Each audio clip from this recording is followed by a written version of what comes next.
IoT based food spoil detection. म्हणजे काय actually काय याच्यामध्ये आपण हा कन्व्हेयर बेल्ट यूज केला आहे. याच्यावरून आपले जे फ्रूट्स आहेत तर ते याच्यातून पास होतील. तर तिथं आपण एक IR सेन्सर ठेवला आहे. कशासाठी की जर फ्रूट आलं ते डिटेक्ट होईल. त्यानंतर आपला MQ5 सेन्सर आहे जो काय काम करतो का स्पॉइल डिटेक्शन करणं, म्हणजे जे खराब फ्रूट असतं त्याच्यात जो मिथेन गॅस येतो त्याच्यातून तर तो डिटेक्ट करण्याचं काम कोण करतं आपलं MQ5 सेन्सर. जर ते फ्रूट खराब असेल तर आपण या मोटरच्या सहाय्याने काय करणार त्या फ्रूटला कन्व्हेयर बेल्टच्या खाली टाकून देणार आणि जर ते फ्रूट ओके असेल तर ते तसंच पुढं कॅरी केलं जाईल. सेकंड सेन्सरला डिटेक्ट झाल्यानंतर काय होईल का त्याचा प्लसमध्ये काउंट आपला ॲड होईल. म्हणजे जेवढे नंबर ऑफ फ्रूट चांगले आहेत तर ते ॲड होऊन तो डेटा पॅरलली आपल्या वेब डॅशबोर्डला आपल्याला दिसेल. तर इथं आपण बघू शकता टेम्परेचर, ह्युमिडिटी, स्पॉइल लेवल आणि आपला फूड काउंट. तर जेवढं जे आपण डिटेक्ट करणार त्याच्या अकॉर्डिंगली रिडिंग इथं अपडेट होत राहतील. आता आपण याचा डेमो बघू. इथं आपण बघू शकता आपण कन्व्हेयर बेल्ट आपला कंटिन्युअसली रनिंग मोडवर राहणार. आता आपल्याकडे फ्रूट नाही आहे खराब तर डेमोसाठी आपण काय वापरतो, लायटर वापरतो.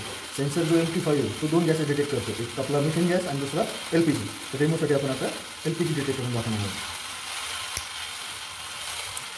इथं डिटेक्ट झाला त्यानंतर आपण गॅस इथं डिटेक्ट केला.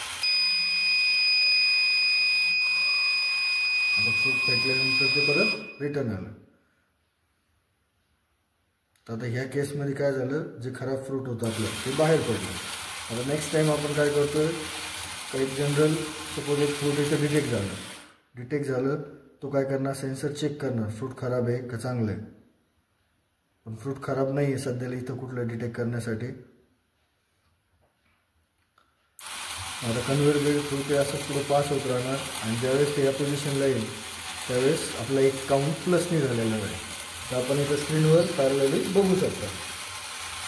हे आपलं सिरियल मॉनिटर आहे तर त्याच्यामध्ये आपला काउंट प्लस झाला 1नी. त्यानंतर जो आपला IoT प्लॅटफॉर्म आहे इथं पण आपल्याला रिअल टाईममध्ये रिडिंग दिसतात स्पॉईलचे आणि चांगले.